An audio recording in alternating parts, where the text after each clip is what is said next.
Narratus Mythologica, being a chronicle of the tales, legends, and events of the Mythoverse. By Dan Sacharow, Brett McGowan, and Matt Trinh. Book 1.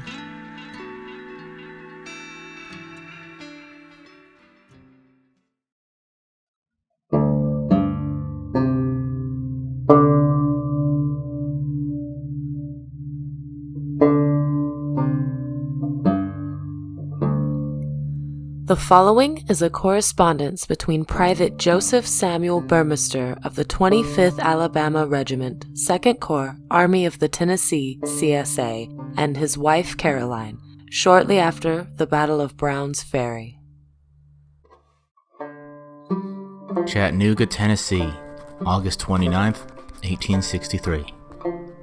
To Mrs. Caroline Milicent Burmester, dear, most cherished, and blessed of wives. Alas, the weather we find ourselves in day after day would broil us, either from sun or the infernally warmed rain, and yet we march on, each day a greater discomfort than the last. This has been to me and to the day previous an exceedingly inauspicious one. It has rained and rained and rained until there is not one dry spot on which to set the sole of our boots, be it outside or within our threadbare tents, and the wet cuts right to the bone. Many of us are fastening the soles of our boots to the uppers with fragments torn from our haversacks or trousers, and more than a few of us go unshod.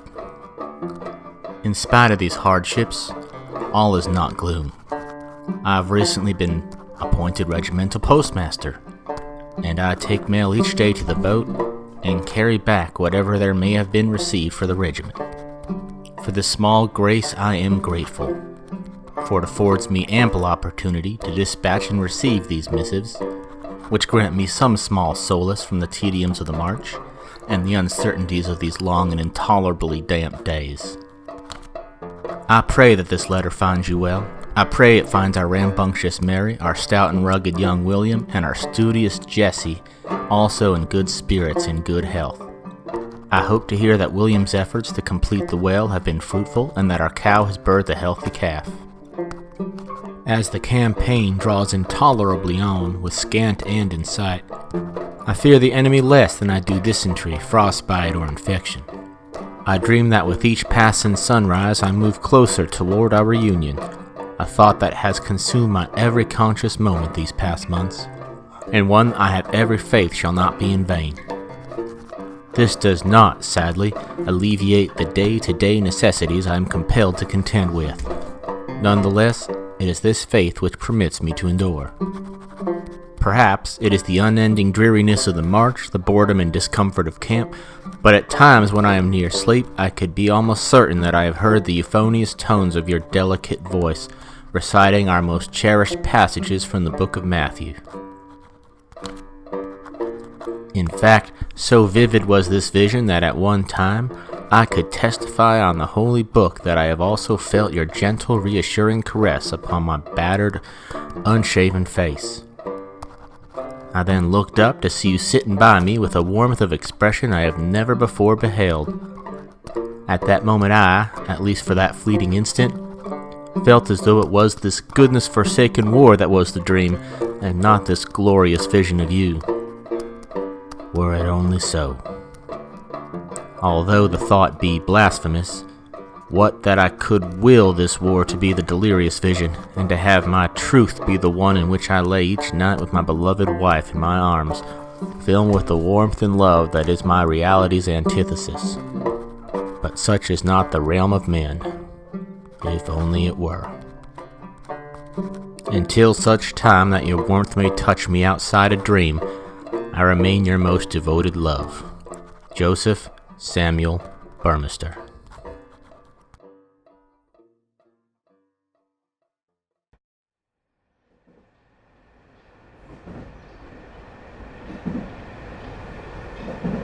Runaway Train by Dan Sacharow. Narrated by Corrine, LePage, and Addison Peacock.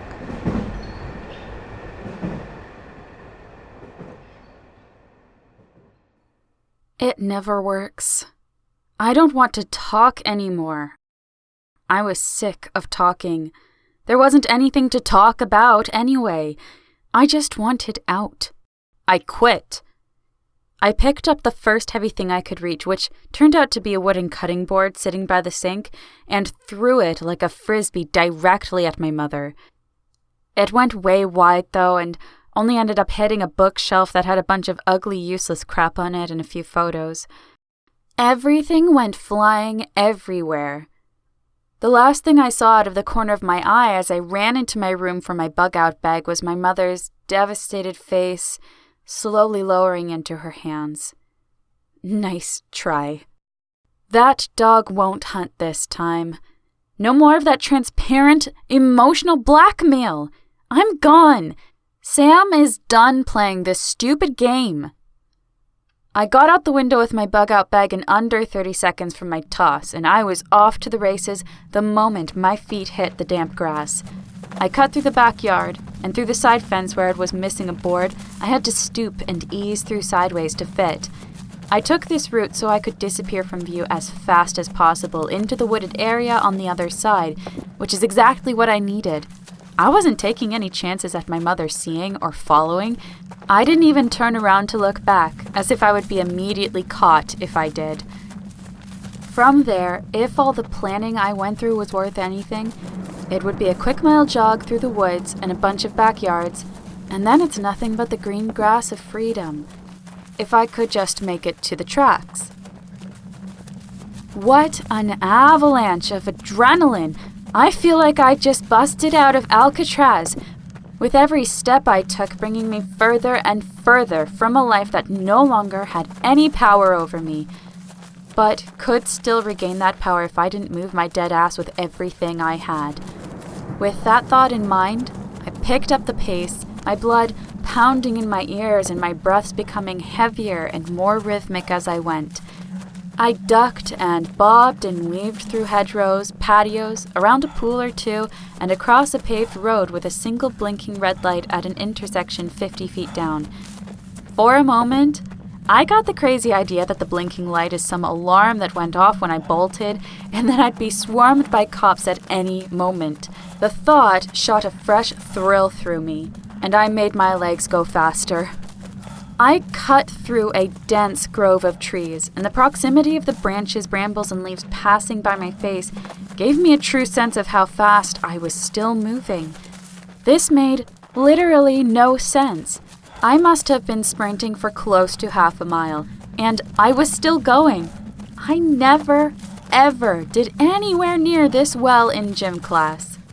Unfortunately, once I started thinking about that, I started to notice that my chest was burning and my legs and sides were aching. I didn't have time for this, if I was going to make it to the train in time.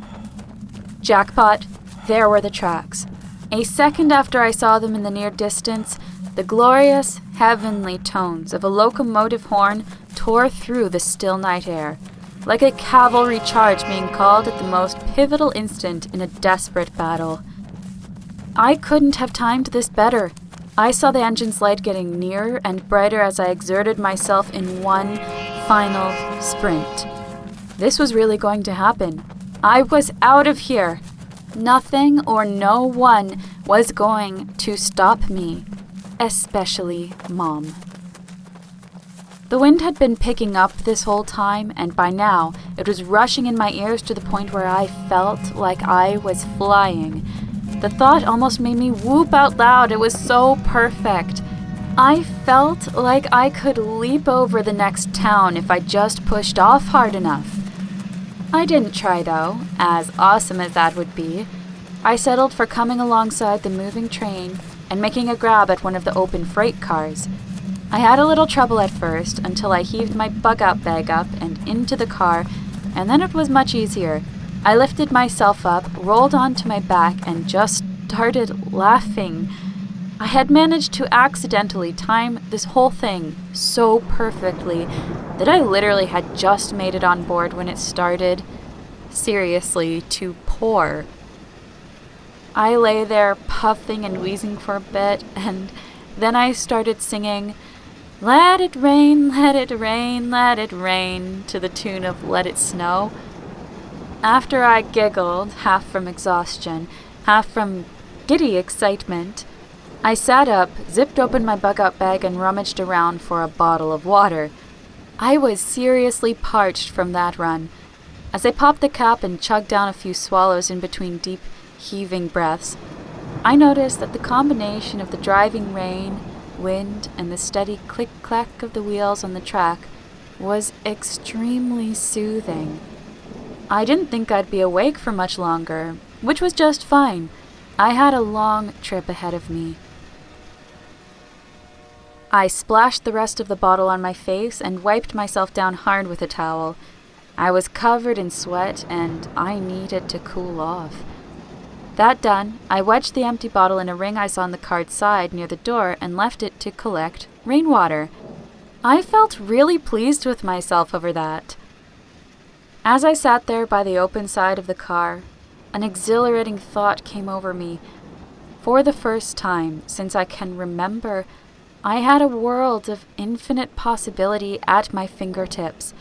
Not since I was 5 and explored the woods behind my grandma's house did I feel such a sense of adventure and the unequal joy of potential discovery. Oh, damn.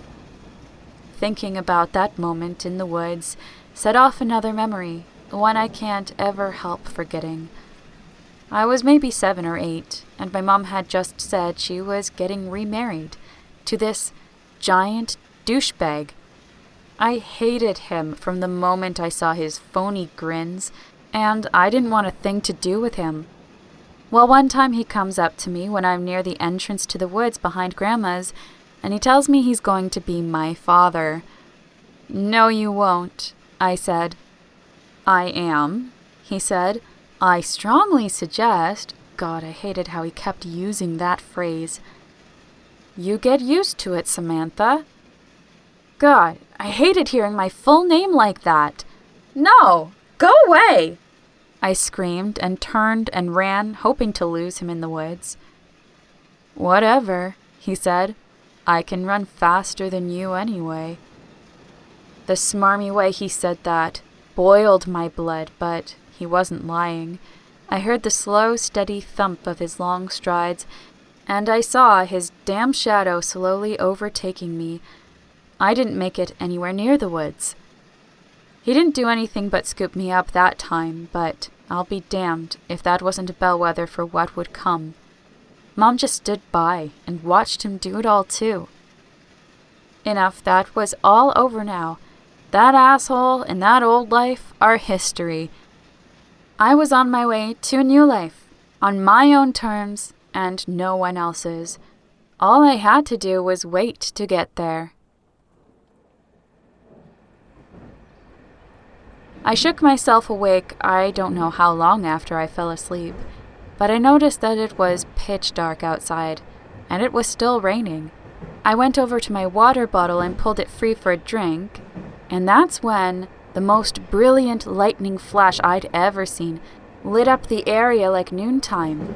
I flinched at the thunder crash that came a second later. Holy shit, that was a close one. I didn't have much time to think about that now, though. In the brief moment the night got lit up, I saw a water tower in the distance, and the name I needed to see was painted across it. I was coming up on my stop, and I had to get ready to bail. I scrambled back to scoop up my bag, stashed my water bottle, and stepped out to the edge. The problem was, I couldn't see a damn thing outside the train. I remembered just then that I had packed a tactical flashlight, but it was buried deep somewhere in my bag. Every second that went by was taking me further from any familiar spot, and the last place I needed to be was in the middle of nowhere, in the dead of night, with a storm going on. But just then, there was a massive lightning flash, and I saw that I had a perfect opening if I went for it at that very moment. There was a wide-open, flat span of grass, perfect for a drop-and-roll landing. I went for just that. But I sure as hell didn't manage a nice drop-and-roll so much as I stumbled and almost went over on my ankle so badly I swear I almost lost my left foot. I lay there for a minute on my side, half growling, half whimpering, and clutching my ankle. My teeth were gnashing like crazy, and I ended up pulling a part of my shirt into my mouth to bite down on. The worst of the pain started to ease off once I could properly clench, but it was still bad enough to make me groan like a madwoman. That was lousy on its own, but what was worse than that, against my will, my mind leapt back and made a disgusting association. It tends to do that a lot. I was about 10, I think, and I was on one of those terrible family vacations with that asshole stepdad who ran me down. Of course, he and my mom chose to drive all the way to the hell out in the middle of nowhere to do some cross-country skiing, an activity they loved, but I hated. I had no choice but to go along with it.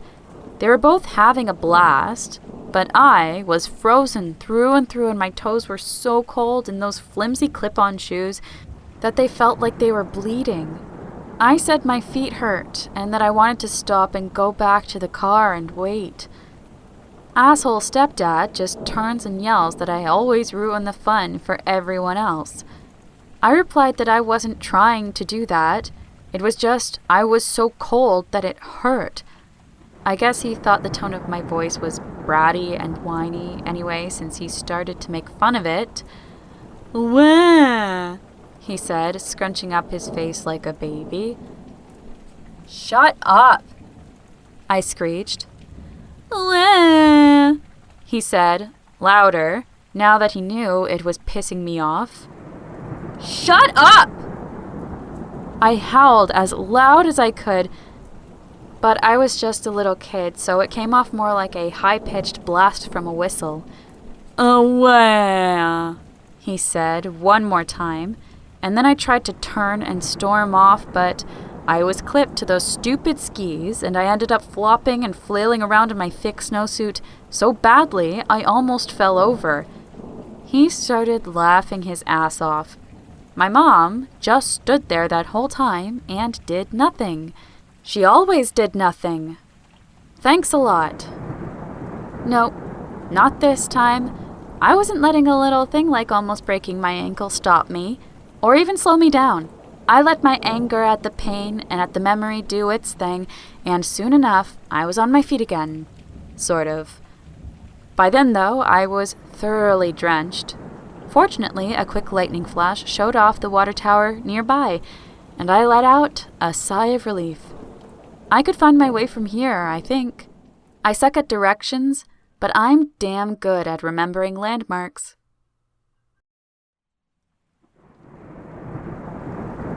The water tower overlooked a small town that may have been more of a big deal 30 or 40 years ago, but now was mostly empty storefronts and roads that hadn't been maintained in a long time. I think maybe there may have been a gas station with a diner attached or something, but that was really it. I huddled up under an awning and took a moment to dry off. It was hopeless, since most of my stuff got drenched along with me, but at least I was out of the rain. In any event, I needed a moment to regain my strength and be sure of my ankle if I was going to do what I needed to do next. I glanced over at the water tower and sighed. It suddenly looked like a hell of a lot taller. Regardless, I had to make it to the top, or this whole exercise was pointless. Oh well. In for a penny, in for a pound. It was far more difficult than I could have imagined with my ankle, but I managed to make it to the top of the water tower. I left my bug-out bag down below and took only the things I needed with me, my tactical flashlight and a compass. It was hard enough to make the climb without all the added weight the bag would bring, and I was sure there was no one else around to snatch it anyway. Fortunately, the rain had slacked off to a drizzle, so it was now only a mild annoyance at best. Despite the fact that I was now about 160 feet off the ground, I couldn't see much more than I could at street level. There just wasn't that much around but a few vague shapes breaking up sheer darkness, and I have to admit, all of a sudden, I had severe doubts that anything was going to come of this whole thing. If so, what the hell would I do then? Where could I go? No point in worrying about that until I had to. That was always what I'd tell myself.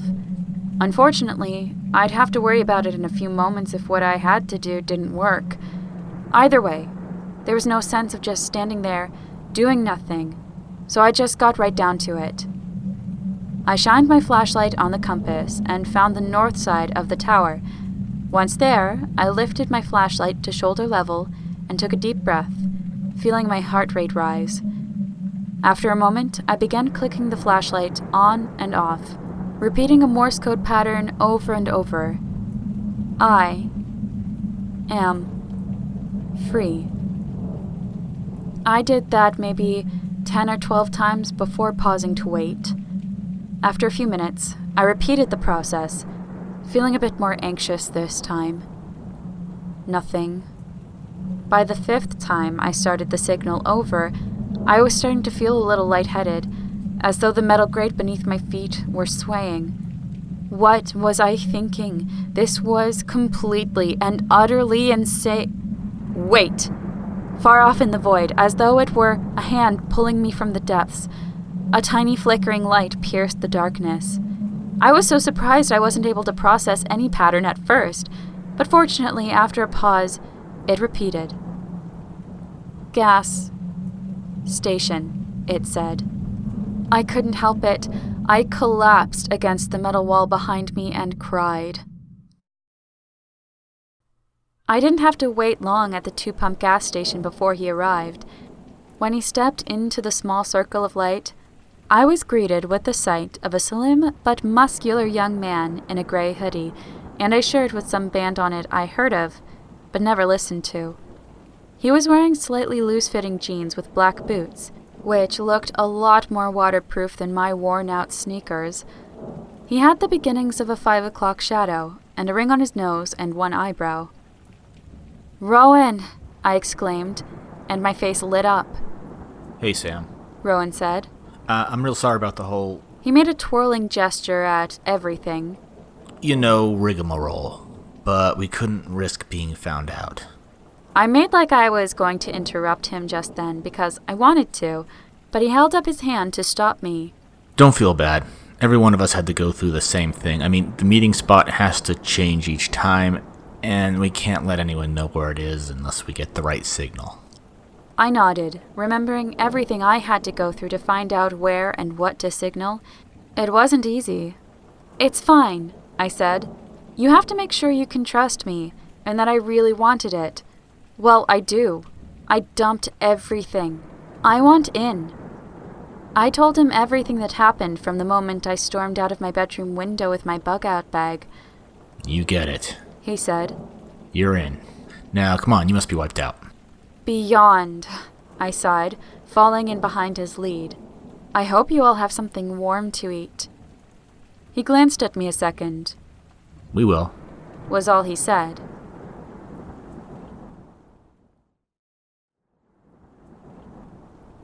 Rowan wasn't kidding. He led me into, the remains of what I took for a lumber mill on a large plot of land off a dirt road. There wasn't much left of the place, but it still had its basic shape, mostly. The windows were never done over with plywood, and there was no front door, but it looked sturdy enough. I saw a metal barrel with a fire going in it, just out front, and there were a whole bunch of people warming themselves up by it. I'll be honest, I wanted to join them in the worst way. Rowan ushered me toward the front door, though. I'm glad you made it tonight, Rowan said. We're fixing to head out in the morning, and you'd have missed us. Head out? I asked. Yeah, he said. We can't squat in one place too long. Too risky. I made like I was going to say something, but he cut me short. Don't worry, though. We have lots of spots to move to. Jordan takes care of us. Jordan? Yeah, he makes all the plans. Keeps us safe, He said it should be okay for tonight, but we have to beat it tomorrow. Right in here. I stepped inside after him and came into a wide-open room with a whole bunch of debris and dilapidated machinery I couldn't identify all over the place. I saw lots of people laying under, sitting on, or leaning against whatever happened to be handy. Despite the fact that there were several more of those metal barrels with fires burning in them, bunched up together in this wide space, the inside of the sawmill somehow felt colder than the outside. It was weird. I was almost involuntarily drawn over to one of the barrel clusters, palms out. I was seriously beginning to shiver. You said we had warm food? I asked Rowan, through teeth that were beginning to chatter. The fire felt nice on my outstretched hands, but it was barely seeming to make any difference as far as warming me up went. I noticed then that most of the people in the place weren't bothering to even try warming up like I was. They must have been as freezing as I was, but they didn't seem to show it. Again, that was weird. Well, technically I said we will, he replied. You'll need to make it warm. Wait here. Thanks. I am seriously hungry, I said. We all are, he answered over his shoulder as he walked away. He came back with, I'm not kidding, a big open can of baked beans, a plastic fork, and a little improvised tongue skewer combo to hold the can over the fire with. My transformation to genuine hobo status was complete. I didn't really care and even found it a little funny, since I was legitimately starving. Eat up, Rowan said. Your body will need all the energy it can get. You don't have to tell me twice, I said, and motioned vaguely at the people lying or sitting around nearby. You all going to have any? There's a lot here. Oh, we will, a bit later, Rowan said, and motioned to the beans before saying, Eat up. Again.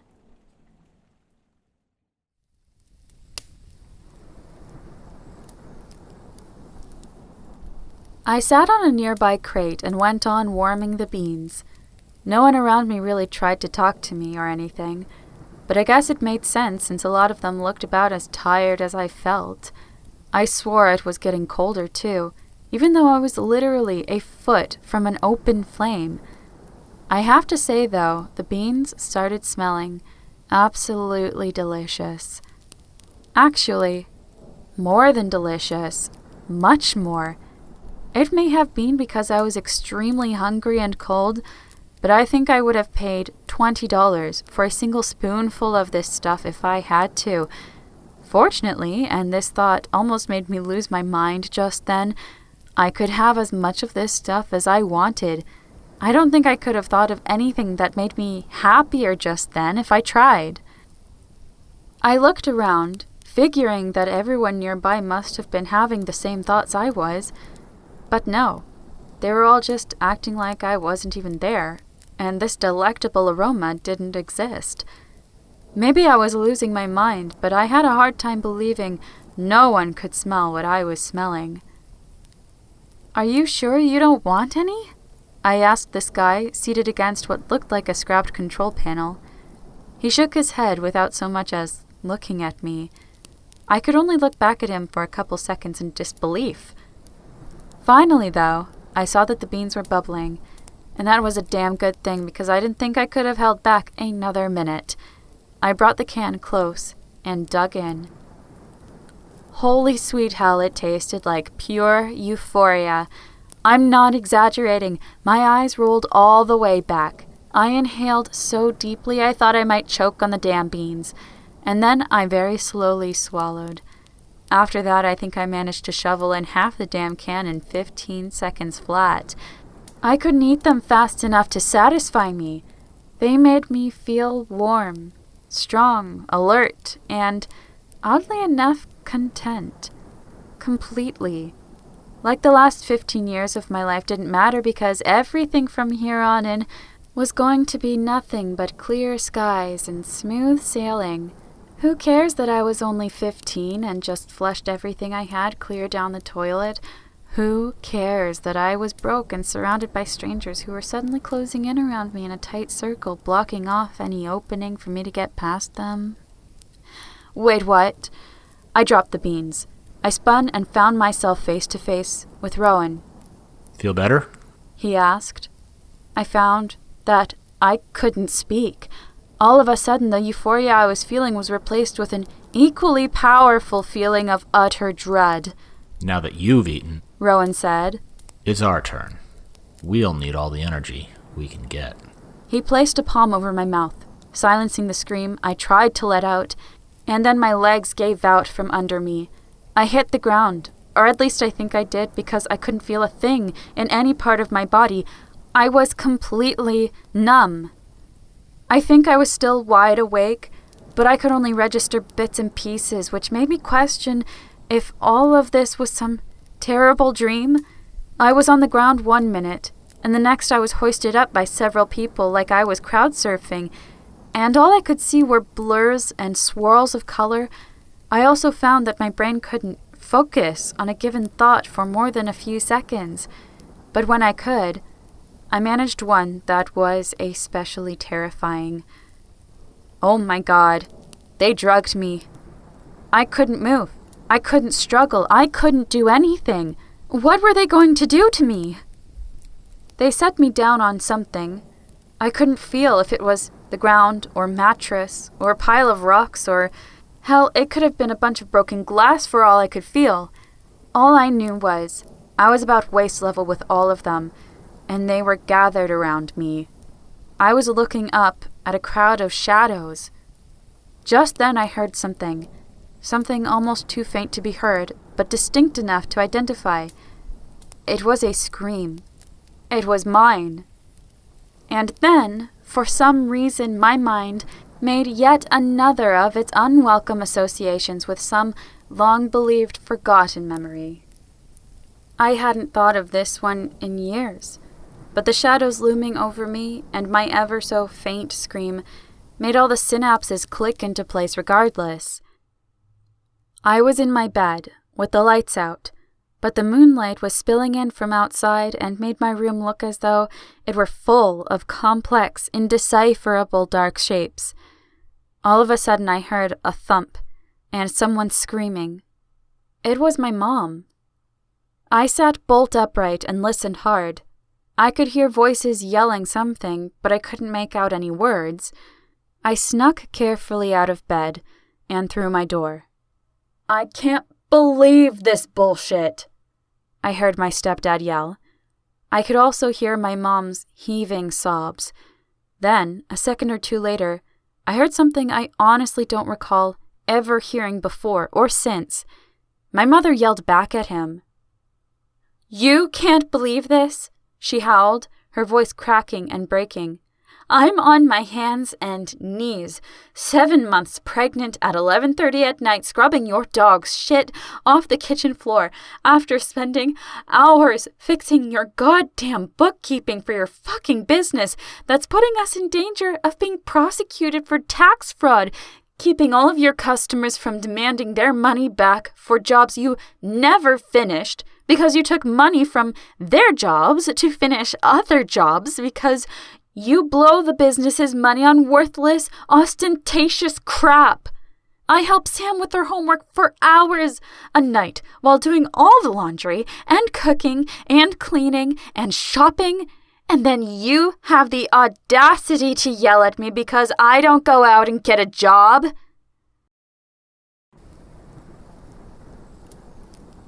I snapped back out of it, and I was in the present once again. I couldn't believe I forgot about all of that until now. All these years, I resented my mom for literally sending that asshole stepdad at me like an attack dog. I thought that she was completely complicit in it all because she didn't know how to handle me on her own and needed an enforcer. But the truth was different. She tried.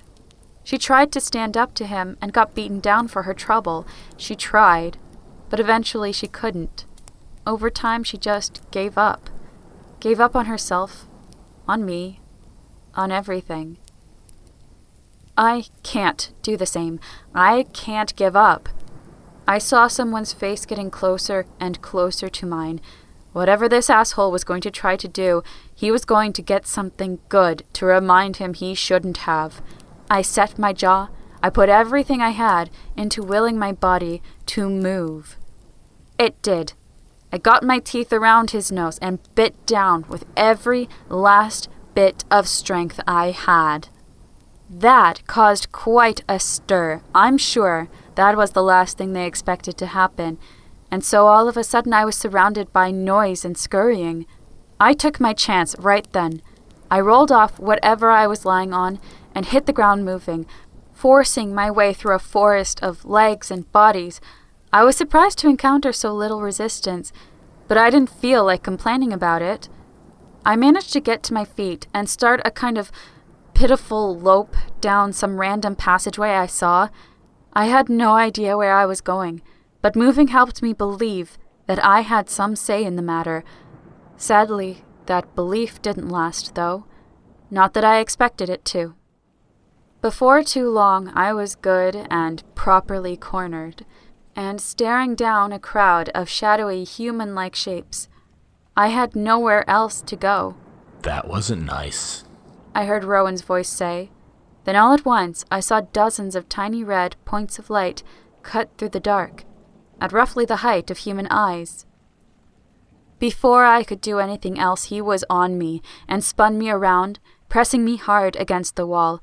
I was barely recovering from the impact when I felt a tearing, burning pain shoot through me, erupting out from a point somewhere low on my back. I screamed until my throat felt like it was ripped to shreds. My outburst must have startled the crowd because I swear I heard, somehow, distantly, some huge swelling commotion. My blood was pounding so loudly in my ears that I felt like I was hearing it from 3 feet underwater. But it was definitely there. A moment later, the pain from my neck stopped suddenly, as if it wasn't watching where it was going and stepped off a cliff. I slumped against the wall and slid down, down, down. Slowly, but inevitably, I ended up on my side, facing more or less back down the passageway. That was when I saw her, my angel. She was clad head to toe in black, built like a goddess, wading into the crowd like a scythe through grass. She wore a black overcoat which whirled and flared like a lethal ball gown as she shattered her opponents with effortless ease. She was so strong, she would strike them with her bare hands, and they'd be thrown backwards out of sight.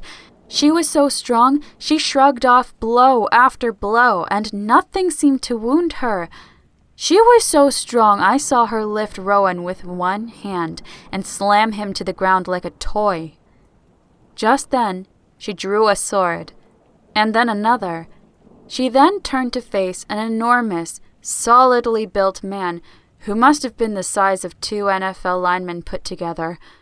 All the same, she didn't blink, or even pause at the sight that would have immediately paralyzed me with fear. She charged at the giant muscle-bound monster, swords whirling, and, in moments, it was over.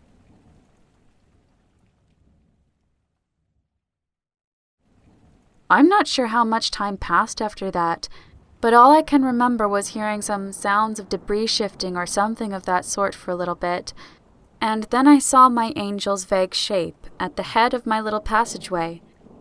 She was slightly obscured by shadow and my blurred watery vision, so no matter how I tried to focus, she remained indistinct. She paused, seemed to look my way, then made her way to me. I must have blacked out because the next thing I remember, she had a hand behind my head, supporting me in a sitting position against the wall. I squinted to get her face in focus, but it was very difficult.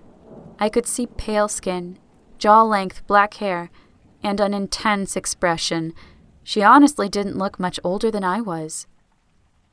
"Am I alive?" I mumbled. That was the best I could manage. "Yes," my angel replied.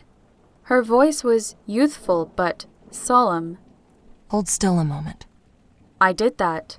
I would have done anything she asked, honestly. A moment later she started speaking, sort of under her breath, but loud enough for me to hear. "Aber die Bedürftige nicht immer vergessen werden, und die Hoffnung der Elenden wird nicht untergehen." I knew enough to recognize that as German, but obviously I couldn't understand it. Nevertheless, hearing her say it sent an inexplicable surge of relief and almost joy through me. She moved her hand from behind my head to my neck, and then the feeling I felt a moment ago when she spoke was magnified tenfold. Warmth, comfort, safety, sanctuary, peace. All of these feelings filled me in ways I didn't think were possible.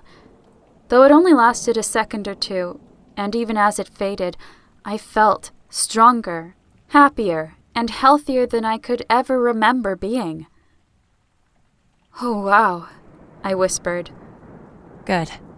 My angel said, with a slight smile. You didn't get it too bad. You should be fine.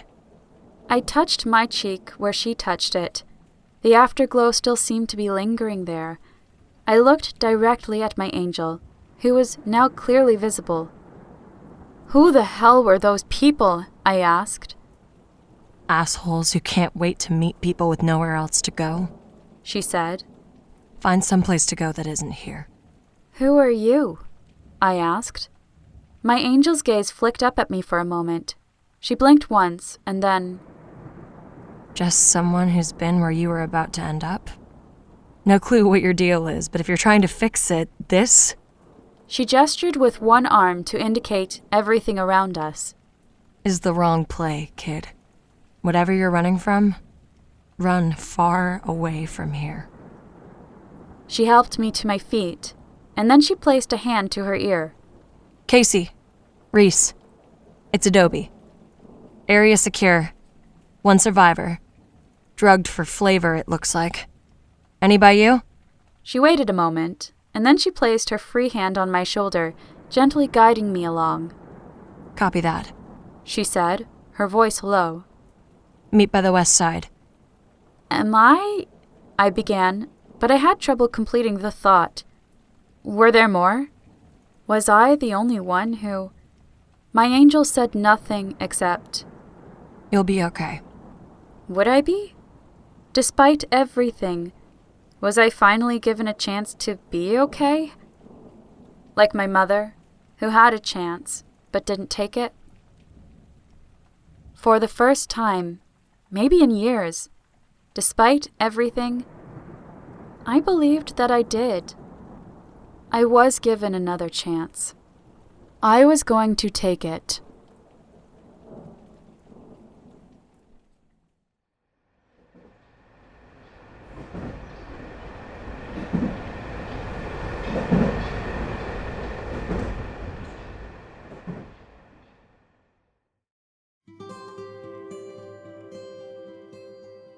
My Last Night in Sacremento by Brett McGowan, narrated by Blossom.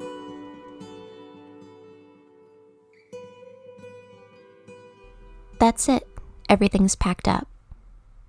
This is going to be my last night in this room, this house, the city, the state actually. Up until now, I spent my life here, and I'm honestly kind of sad to say goodbye to it all. I mean, don't get me wrong.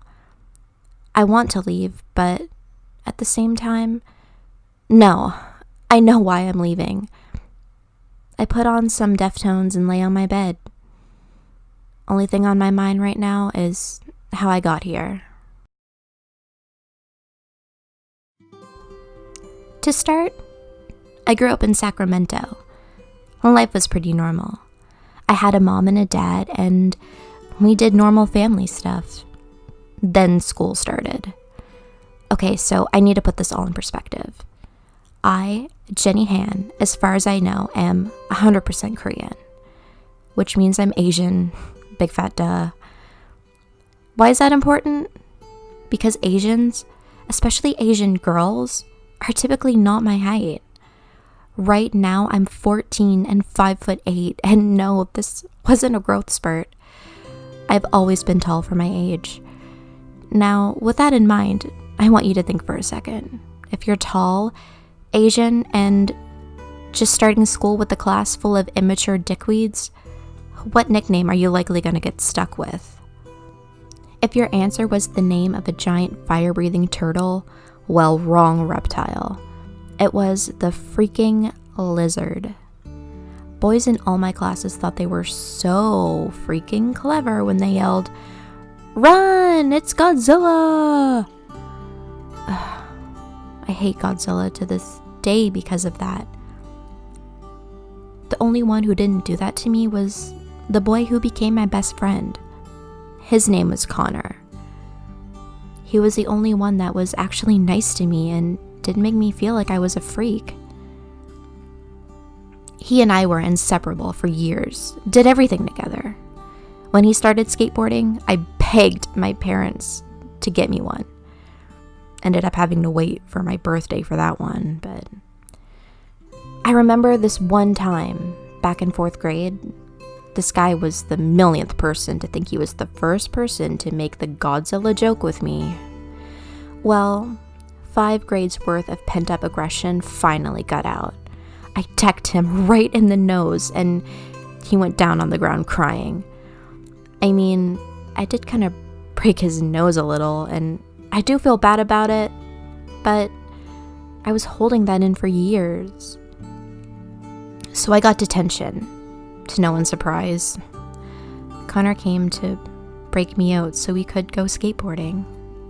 It wasn't just skateboarding. I got into wakeboarding because of him. We played video games together. We got into the same bands and rappers. I've been to Deftones, Mozzie, Blink-182, and Juice WRLD because Connor showed them to me. Honestly, I don't think I could have survived school without Connor. Family life, however, was a different story. Looking back, I really should have started to notice, but it's not like I could have. What kid is really paying attention to the state of their parents' relationship? That's just it. You don't. Because mom and dad have been things that have always been there, and always will be. It's just not even possible in your mind that it could be any different. You don't end up having this moment where all of a sudden you put the pieces together and the realization comes to you. It's just one day where mom and dad sit you down and they say, "We're gonna have a talk." You do what they say, but for everything feels wrong. There's this atmosphere of dread. You know it's gonna happen. You're at the point where you can't be ignorant anymore. You can't even be in denial. You know it's gonna happen, but god damn it, you don't want it to. They go through the bullshit motions, saying crap like, "It's just not working for us anymore. We think it's best if we go our separate ways." And my personal favorite, "We still love you, even though we don't love each other anymore." I screamed, I yelled, I cussed him out. Afterward, I wanted to be anywhere but home. So I decided I'd head down to the 28th and B skate park. Me and Connor's hang out since forever. I need to be near him. He's the only rock I've got left to hold on to. He's there and he sees me. I'm a broken up mess. I can't even speak clearly because I'm choking back tears. He just hugs me and all of a sudden I feel like maybe things are going to be okay, just as long as I have him.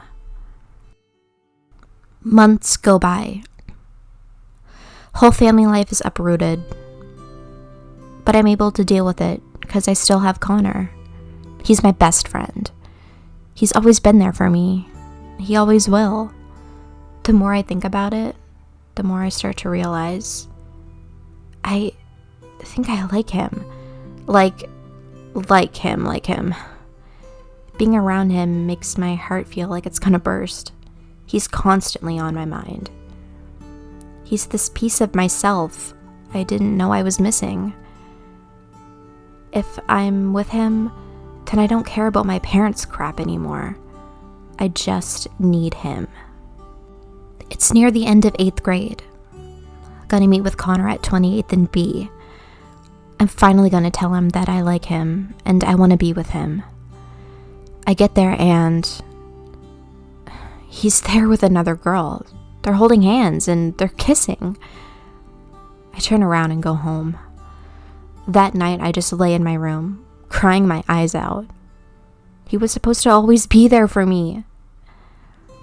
Next morning, I tell Dad, I was staying with him that week, that I didn't want to be here anymore. I want to leave Sacremento. He asked that stupid rhetorical question, well, where are you gonna go, kiddo? Without missing a beat, I say, I want to live with Aunt Kathy up in Washington. I want to be anywhere but here. I don't think he was expecting an answer. There's a back and forth between him and Mom for a while, but they can tell at this point I'm not happy anymore, and maybe a change in scenery is what I need. Aunt Kathy says she's fine with letting me live with her. I love Aunt Kathy. She's the best. Which leads me back to now. Tomorrow morning, I'm going to be heading up to Washington to move in with Aunt Kathy. Town she lives in is called Aberdeen. The only thing that matters to me is nobody knows who I am out there. It's a place I can start over after my life in Sacramento went to hell. That's what it is. A fresh start. As I fall asleep, my phone's still playing Deftones tracks on random. The next song that comes on is Hearts and Wires.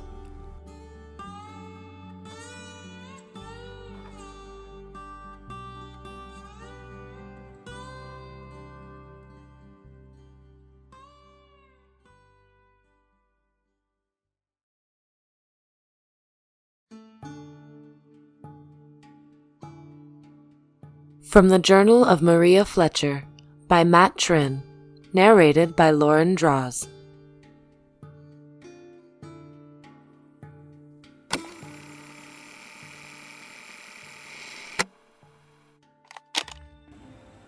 On this day, October 16th, 2004, I arrived in Gallatin's home realm of Valier to become part of the Mythic Order. I don't fully understand how they pick their prospective agents at the time of birth, but it's bound to be explained to me at some point. That said, Valier is beautiful. The ancient cityscape of Pellinnor's tree. Gallatin told me about the legend of the tree. When the 8 immortal Valen were born, so were 8 trees in various parts of the realm. As soon as the Valen were ready, they set off on their journey throughout the realm to claim their trees. Pellinnor's tree was the largest of them all, which made it more difficult for Pellinnor to claim. The tree was in the center of a maze, and a caretaker stood by the tree.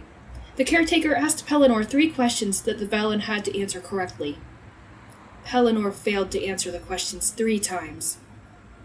The 4th time came decades later, and Pellinnor answered them correctly, and the answers came to him at 3 points in his life.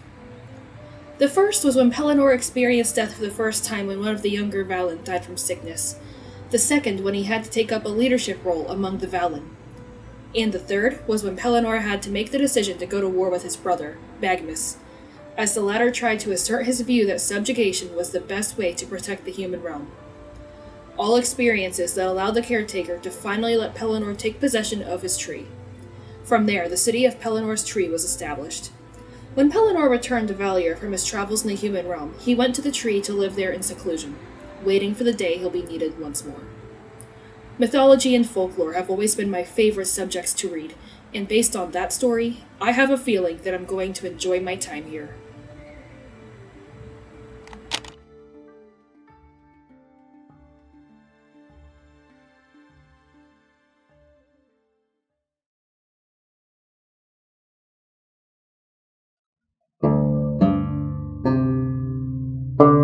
The following is an excerpt from the diary of Caroline Milicent Burmester, wife of Private Joseph Samuel Burmester, the 25th Alabama Regiment, 2nd Corps, Army of the Tennessee CSA. This entry was most likely added after word was received of his death at the Battle of Missionary Ridge on November 24, 1863.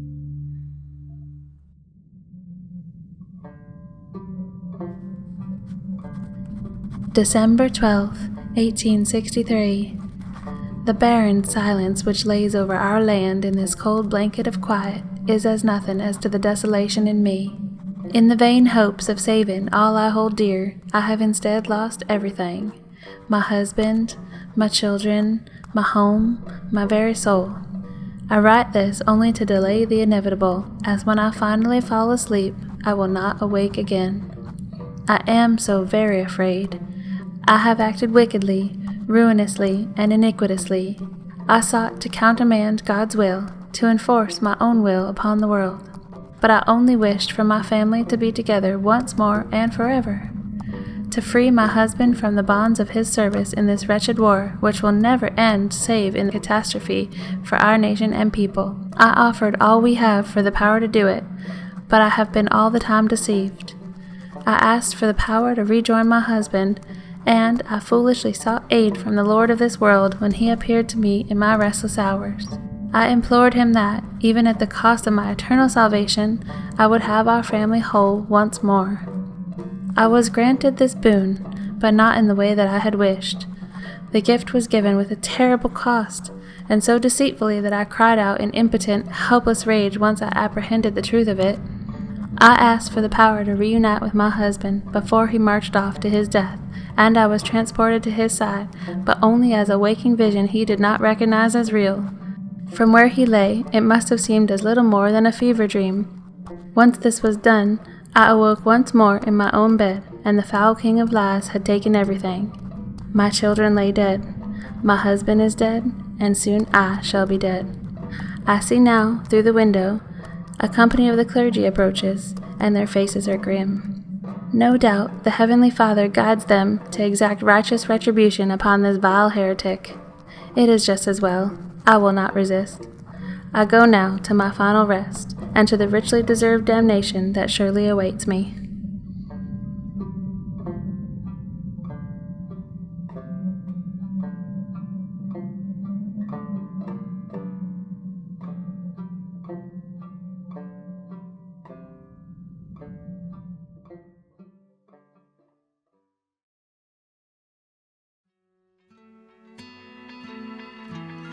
Hello, this is Dan Sacharow, one of the lead creators and editor-in-chief of the Mythoverse.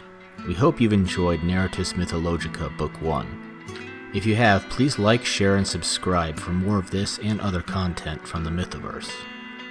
Follow us on Twitter at Mythoverse. The introduction and titles were read by Leanore King. Follow her on Twitter at LostLeanore. If you'd like to help us bring more of this and other content to life, please consider dropping $1 a month to our Patreon or Subscribestar. We're on Patreon at Mythoverse Comics and Subscribestar at Mythoverse-Comics.